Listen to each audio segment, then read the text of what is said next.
Dengan Reza di sini ketemu lagi di kuliah kita pengantar akuntansi, kuliah kedua mengenai konsep dasar akuntansi. Sebelum kita mulai videonya, ada baiknya untuk diklik tombol subscribe-nya dan diklik loncengnya agar selalu mendapatkan notifikasi dari kuliah-kuliah kita selanjutnya. Luca Pacioli, seorang rahib sekaligus ahli matematika dari Orde Fransiskan Italia, adalah orang yang pertama kali melaporkan tentang praktek metode tata buku berpasangan atau double entry system. Pada tahun 1494, Luca Pacioli menerbitkan buku berjudul Summa de Arithmetica Geometria Proportioni et Proportionita, yang di dalamnya terdapat dua bab berjudul De Computis et Scripturis, yang menggambarkan tentang adanya praktek pembukuan berpasangan di Venesia, Italia. Posisi Pacioli sebagai pengajar di berbagai universitas di Perugia, Naples, Pisa, dan Florence membuat temuannya ini cepat diakui dan menyebar di Italia dan sekitarnya. Kedudukan Pacioli yang cukup menonjol di antara para ilmuwan pada zamannya sangat membantu tersebarnya temuannya. Di samping itu, pedagang Venesia memiliki pengaruh yang sangat kuat terhadap perkembangannya sistem tata buku berpasangan di Eropa. Akuntansi dan aktivitas perusahaan. Perusahaan sebagai suatu organisasi pencari laba memiliki keharusan untuk berhubungan dengan pihak-pihak lain yang terkait dengan perusahaan tersebut. Hubungan tersebut harus dilanjutkan dalam bentuk komunikasi bisnis sesuai dengan kebutuhan setiap pihak tersebut. Untuk berkomunikasi dengan semua pihak itulah dibutuhkan satu bahasa yang dapat mudah dimengerti oleh semua pihak yang terkait, dan bahasa bisnis tersebut disebut dengan akuntansi. Apakah akuntansi itu?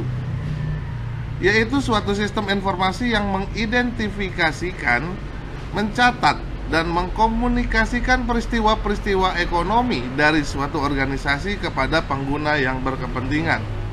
Definisi akuntansi menurut American Accounting Association, akuntansi didefinisikan sebagai berikut, yaitu proses mengidentifikasikan, mengukur, dan melaporkan informasi ekonomi untuk memungkinkan adanya penilaian dan keputusan yang jelas dan tegas bagi mereka yang menggunakan informasi tersebut. Definisi di atas mengandung dua pengertian sebagai berikut, bahwa akuntansi merupakan proses yang terdiri dari identifikasi, pengukuran, dan pelaporan informasi ekonomi, yaitu kegiatan akuntansi.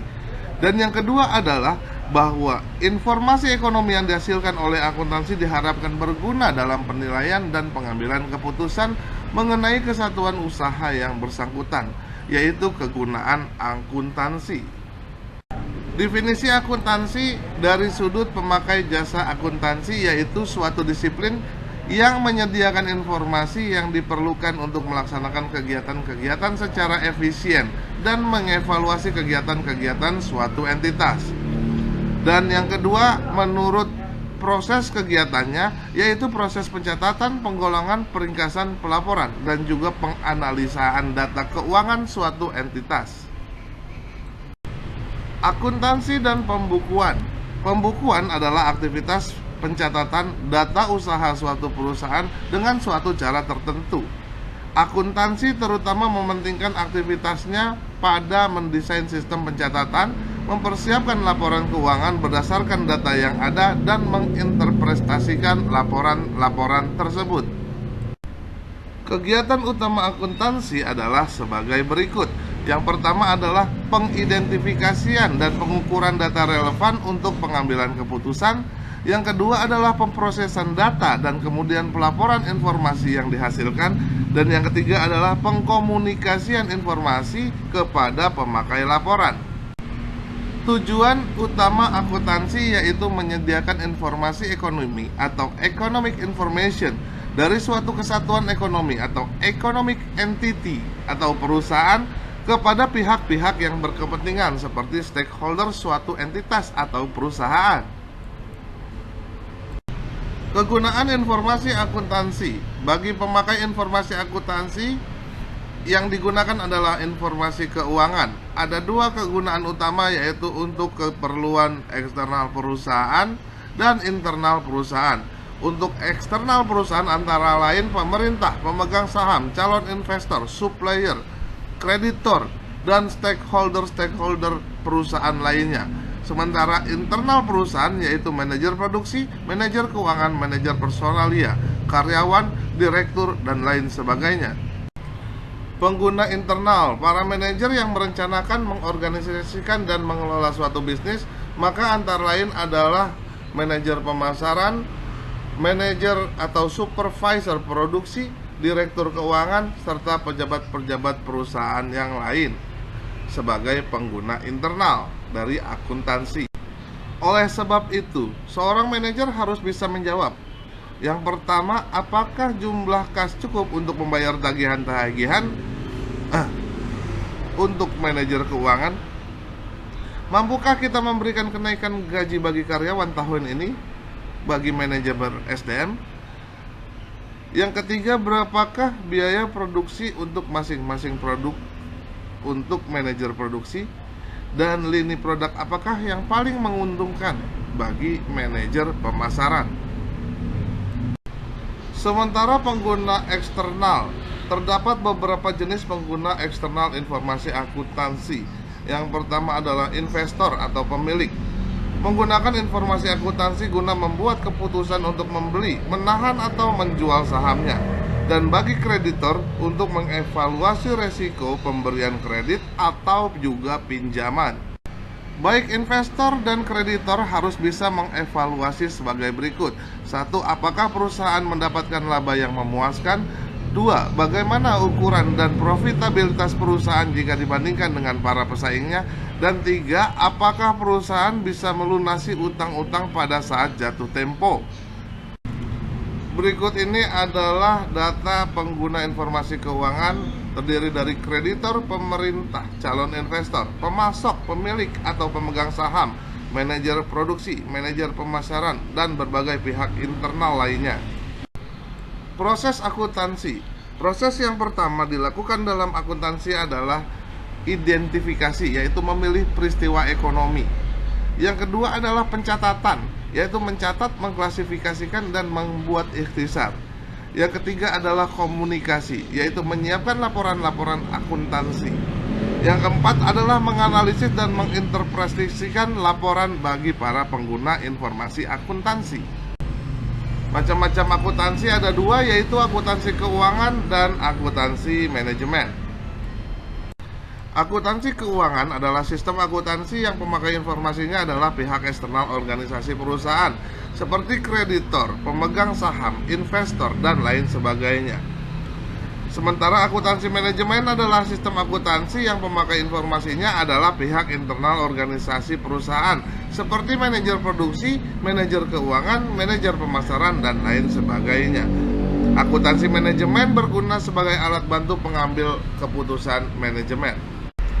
Berikut ini adalah spesialisasi bidang akuntansi. Ada akuntansi biaya, akuntansi keuangan, ada auditing, akuntansi pajak, sistem akuntansi, akuntansi anggaran, akuntansi internasional, dan juga akuntansi sektor publik. Peran akuntansi dalam kehidupan sehari-hari bisa dipakai di dalam rumah tangga, dalam kegiatan masyarakat, warung, rumah makan, dan sebagainya untuk mencatat peristiwa ekonomi yang terjadi sehari-hari. Sementara dalam organisasi, perusahaan, dan bisnis, informasi akuntansi atau peran akuntansi menyediakan informasi bagi para manajer, memberikan informasi kepada stakeholder, dan stakeholder menggunakan informasi untuk pengambilan keputusan. Berikut ini adalah jenis-jenis profesi akuntan.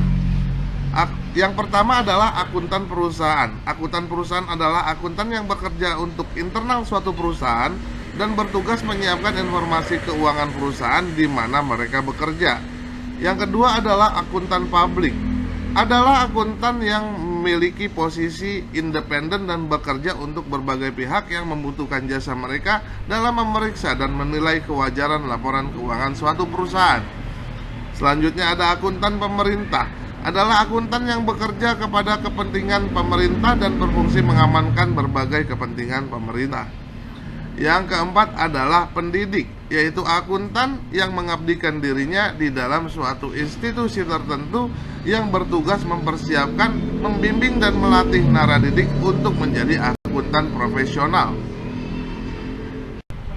Prinsip akuntansi berterima umum atau PABU berupa sekumpulan konsep, standar, prosedur, metode, konvensi, kebiasaan, dan praktek yang dipilih atau dianggap berterima secara umum serta dijadikan pedoman umum di lingkungan atau negara tertentu.